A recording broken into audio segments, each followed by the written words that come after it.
Hi, I'm Bill Burt, Executive Sports Editor of the Eagle-Tribune, and this is ETTV welcoming Jeff Nelson. Jeff, a local guy, lives in Bradford, Reading High School, and now he's a scout in the NBA for the Utah Jazz. I've leaned on Jeff, we've leaned on Jeff for the the last year or two, particularly in the playoffs here. And Jeff, I got you in here to talk a little Celtics basketball. Glad to be here, Bill. Celtics, 102-89 losers, game one. Your thoughts, concerns?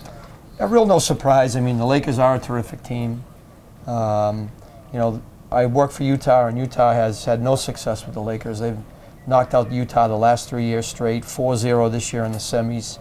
They got a great team. They probably, arguably, I know everybody says LeBron's the best player in the NBA. I always believe Kobe was the most skilled and talented player, and he's on a mission. I think they tried to remember what happened to him 2 years ago, and they came out and played a terrific game. Kobe's a discussion for another day because I think that's an interesting discussion. All right, let's talk Celtics. Briefly, and I asked you this, I think we wrote about it this week. The Celtics surprised a lot of us, No me doubt. included, you included.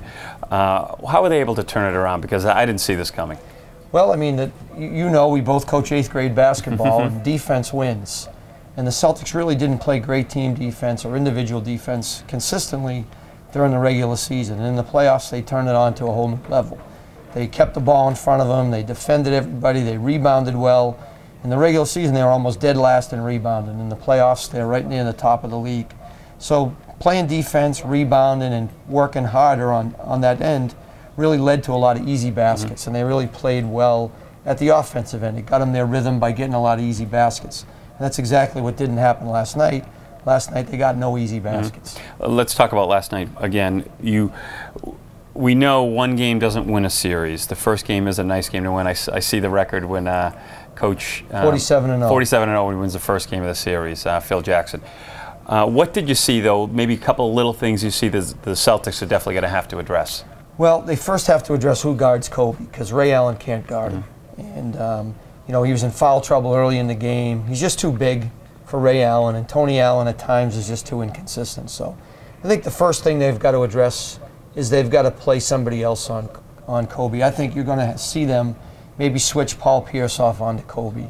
He's longer, he's stronger, he's got a little bit more strength, and they'll just take a chance that Ray Allen can guard Artest or Tony Allen can guard Artest. And if the Lakers want to go to Artest instead of Kobe, sign me up, because that's what I'd do. The one thing I noticed, the Celtics weren't able to run. And Rondo, I know, had a decent game statistically, but it wasn't a Rondo game. Sure. And when Rondo's playing well, it usually means Ray Allen is playing well. So it seems like everything snowballed. Yeah, I mean, again, if you're going to fast break and run, you got to first get the ball. I think the Celtics only had 2 rebounds in the entire third quarter. I think Los Angeles had 22 possessions and they scored 17 times.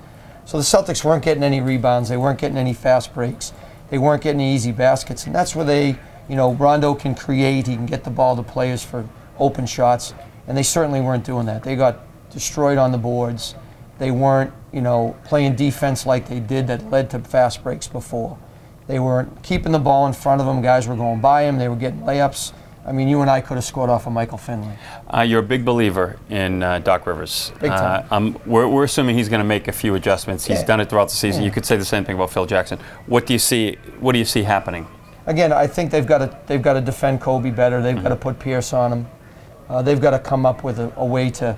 The thing that's hurt them too is this Perkins thing hanging over him with 6 technical fouls. He gets another one, he's going to go out. I think that takes away his aggressiveness. I think they got to sit him down and say, you got to play your game. If you foul and get a technical foul, that's the way it goes. But I don't think he was as aggressive as he should be in the post. Maybe they got to put Perkins on Bynum and switch KG onto Gasol, or figure out what they're going to do there. Maybe they put Perkins on Gasol and KG on Bynum. Maybe they try that until they find the right matchups that work for them. Is it pretty much game 2 is the series?